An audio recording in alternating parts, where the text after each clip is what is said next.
Il est celui avec lequel des millions de téléspectateurs ont rendez-vous pendant 3 heures chaque dimanche soir sur TF1. Et selon un récent sondage, les Français aimeraient même le voir encore plus souvent dans leur télé. Depuis plus de 11 ans, c'est l'un des visages de l'information sur la une. Mais c'est également un homme très discret qui a pourtant plein de projets dont il va nous parler dans le tube.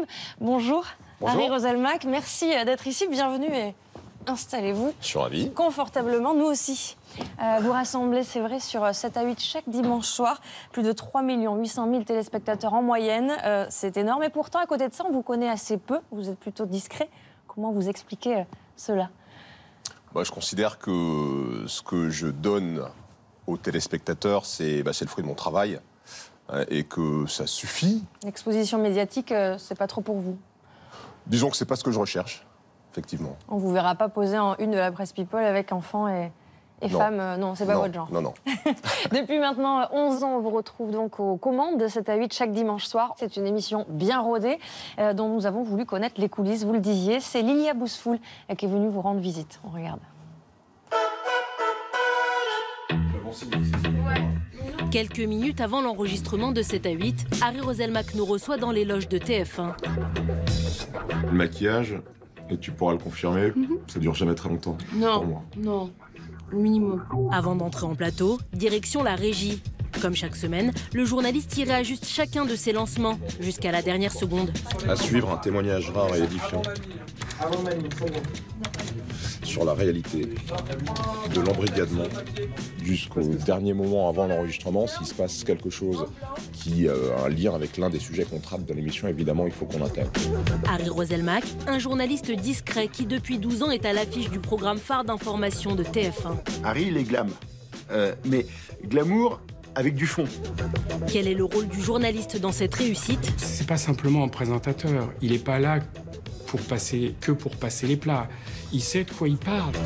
Comment tient-il la concurrence à distance ? Le tube est allé à la rencontre d'un journaliste qui a su imposer son style. L'histoire entre les téléspectateurs de 7 à 8 et Harry Roselmack débute en 2006. À l'époque, il est recruté pour partager l'affiche de l'émission hebdomadaire de TF1 aux côtés d'Anne-Sophie Lapix. Bonsoir à tous, bonsoir Anne-Sophie. Bonsoir et merci d'être fidèle à 7 à 8. Nous sommes ravis, Harry et moi, d'être avec vous pour commencer cette nouvelle saison. Et pour être le joker de Patrick Poivre d'Arvor aux 20h de TF1. Patrick Lelay est alors président-directeur général du groupe. Il se souvient pour le tube du recrutement du journaliste. C'est Poivre d'Arvor qui m'a dit voilà, moi j'ai bien réfléchi au sujet, d'autant que je suis concerné par quand même la tenue de mon journal. Et il y a un garçon sur Canal qui est formidable. Moi j'ai discuté avec lui, je l'ai testé. Pour moi, c'est un des meilleurs de sa génération. 2 ans plus tard, Anne-Sophie Lapix quitte le groupe pour Canal+. Harry Roselmack est désormais seul aux manettes. Il s'impose alors très vite comme une figure de la télévision. Il est même le journaliste préféré des Français, plusieurs années consécutives. Emmanuel Chin est le producteur de 7 à 8. Il a très vite décelé ce qui allait plaire au public de TF1. Harry, d'abord, il a une bienveillance, une humanité extraordinaire. Et je pense que le public le sent. Deuxièmement, il a une présence assez extraordinaire. Et ça, le public, les femmes, les hommes aussi, mais de manière tout à fait... le reconnaissent. C'est un type qui a quelque chose de tout à fait remarquable. Donc, voilà, c'est ce mix-là qui plaît, je pense. On retrouve le journaliste dans les locaux de la rédaction. C'est ici que la machine 7 à 8 est pensée et fabriquée, avec toujours le même secret. Il n'y a pas de sujet 7 à 8 sans incarnation forte et sans perso. Donc nous, c'est un préalable. Il faut les persos, il faut les gens, il faut qu'on puisse incarner les histoires. Et c'est là où on fait souvent la différence avec d'autres. 7 à 8, un mélange de reportages en immersion, de faits divers et de portraits. Un programme pensé pour toute la famille et qu'Harry Roselmack est toujours aussi fier de défendre. On le retrouve dans une salle de montage, aux côtés d'un des reporters de l'émission.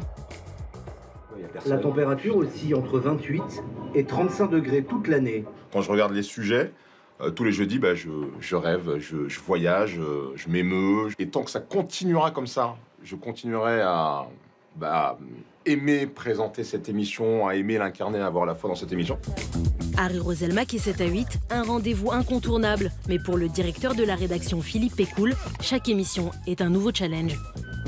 Il y a des millions de gens qui regardent de 7 à 8 toutes les semaines. ça crée aussi un principe de responsabilité. On croit dans notre ligne éditoriale, on croit dans notre équipe, on croit dans notre impact. On observe ce qui se passe en face ou à côté, mais on est surtout concentré sur ce qu'on fait nous. Une formule qui marche, avec près de 4 millions de téléspectateurs en moyenne, Harry Roselmack et 7 à 8 remportent très largement la bataille du dimanche soir.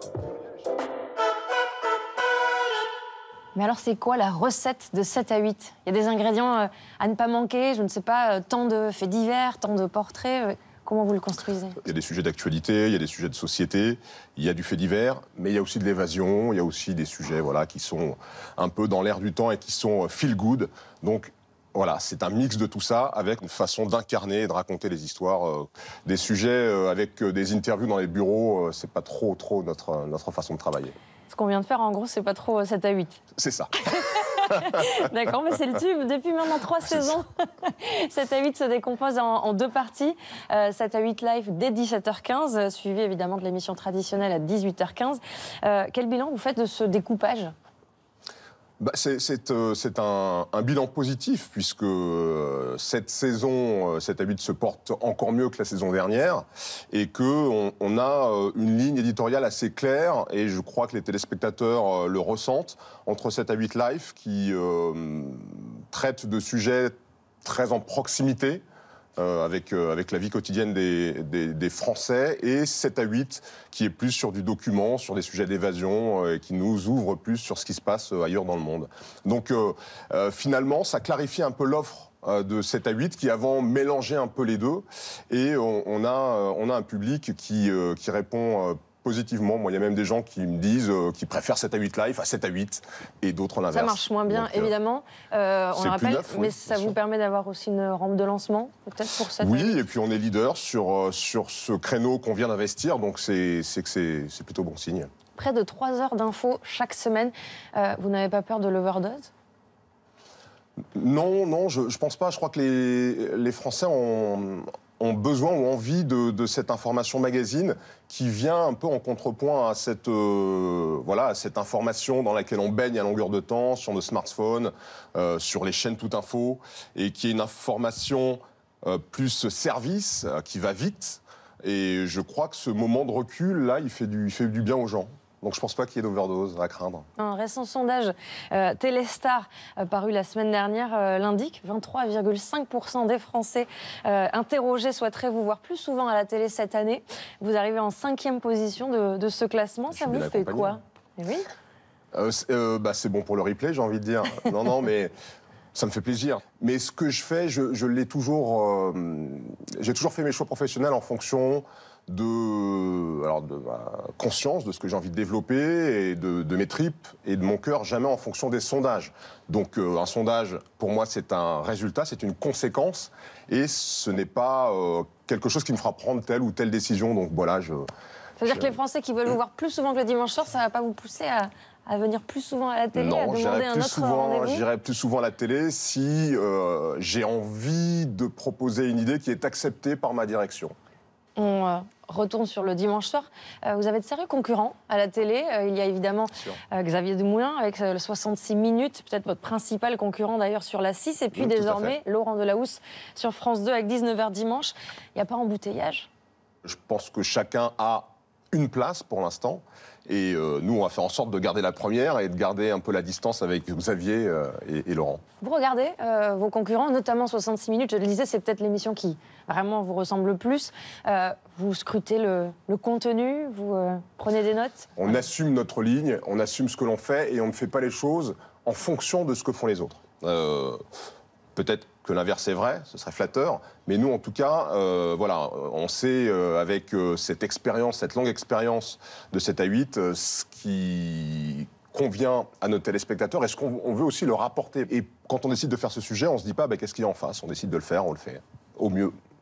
Alors pour le tube, on va faire un petit retour en arrière, on a des images à vous montrer, regardez.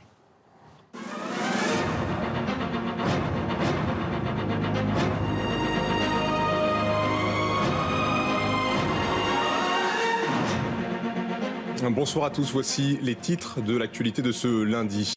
Ces images datent de 2006, votre tout premier JT. Pas trop vieilli, ça va. Sur TF1, ça va. À l'époque, c'est un événement. Vous êtes le premier journaliste de couleur à animer ce JT sur TF1.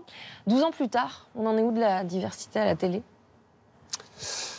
12 ans plus tard, le sujet est toujours d'actualité, même si les choses ont évolué, même si les choses ont progressé. Je crois que on est à un moment où la société française elle se pose beaucoup de questions sur l'identité en général et cette identité qui malheureusement est en train de se fracturer en identité plurielle et en familles un petit peu différentes qui peuvent être amenées même parfois à se confronter. Je pense qu'on a besoin de rassemblement et ce journal c'était du 17 juillet 2006 Le 17 juillet. C'est ça.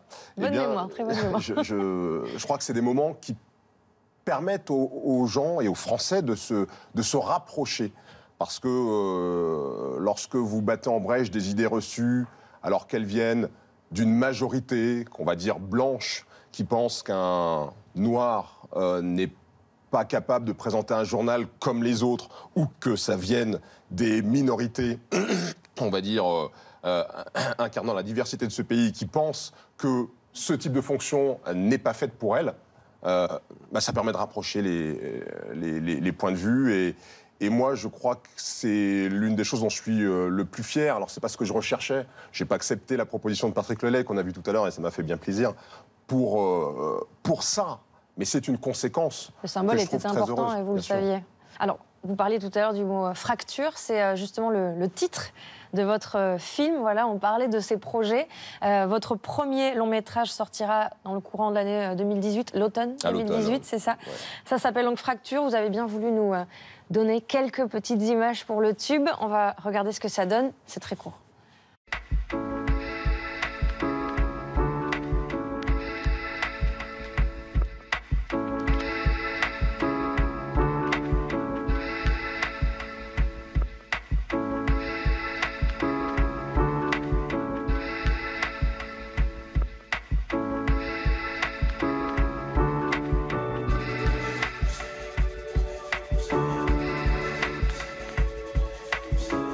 C'était très court, j'avais pas menti. C'est très mystérieux. Le premier petit trailer. Vous êtes donc réalisateur aujourd'hui de films, on le découvrira donc à l'automne. Ça parle de quoi ? Ça parle justement du rapprochement et du lien possible entre deux opposés, entre deux personnes qui sont pourtant nées dans le même pays, ont eu une éducation et une culture qui est celle de ce pays, en l'occurrence la France. Ces deux personnages ils vont se rendre compte qu'ils ont plus de points communs qu'ils le pensent. Et le lien qui est propre à l'humanité, parce que c'est de ça en fait qu'il s'agit, ce lien il va se créer. Alors journaliste, auteur, on l'aura compris, réalisateur, acteur un jour ou pas du tout ? Non, pas acteur. En revanche, j'ai aussi écrit des textes de chansons, parce qu'on a une bande originale qu'on a travaillé avec, avec des compositeurs, avec des interprètes. Et je suis l'un des auteurs, donc voilà, j'ai multiplié ma palette en 2 ans et demi, ma palette d'activités, et je me suis vraiment éclaté à faire tout ça. Donc on pourrait, à l'avenir, peut-être entendre des chansons mais je l'espère, écrites par Harry Roselmack. On va passer à l'interview en images. Dans le tube, je propose des photos, des images à mes invités. Ça peut vous concerner le reste de l'actu média. Vous me dites ce que ça vous inspire. Okay. On commence avec une première photo. C'était la une de Libé, lundi, l'appel de Yann Moix pour interpeller le président de la République sur la situation à Calais. Ça vous a fait réagir ? Bien sûr, la situation des réfugiés, évidemment que c'est quelque chose qui me touche et qui me concerne, parce qu'on a regardé le regard de ce jeune homme. On lit dans son regard tout son désespoir, toute la force et l'énergie qu'il a pu mettre pour fuir une situation qu'on imagine très compliquée, voire même désespérée, parce qu'il faut dire que ces gens-là, ils risquent leur vie. Hein. Je crois que tout le monde peut comprendre qu'il y a des nécessités. Après, il faut faire les choses avec humanité. On est la France, on porte des valeurs fortes. Et je crois que ce qui pose beaucoup de problèmes en France et à l'extérieur sur certains sujets, c'est que ces valeurs que l'on porte, on ne les constate pas dans la façon dont on fait les choses et dans la façon dont on vit ensemble. J'ai une autre photo. Mathieu Gallet, le PDG de Radio France, le CSA se prononcera mercredi sur son sort après sa condamnation pour favoritisme. Que pensez-vous de cette situation? On rappelle que vous avez commencé à Radio France. Moi, j'ai travaillé à Radio France pendant longtemps. J'ai travaillé un petit peu à France Inter et beaucoup à France Info, donc c'est une maison que j'aime beaucoup. Sur cette question précise, moi, j'ai pas grand-chose à dire, si ce n'est que, bon, évidemment, on a tous une exemplarité à avoir quand on est dans des fonctions comme celle-là. Et voilà, il faut faire face à ses responsabilités, ça c'est une règle d'or et qui s'applique à tout le monde et dans quelques domaines que ce soit. Merci beaucoup, Harry Roselmack. On vous retrouve donc dès ce dimanche et tous les dimanches dès 17h15 sur TF1 pour 7 à 8 live et 7 à 8 et à l'automne prochain au cinéma en tant que réalisateur. Merci d'être passé dans le team.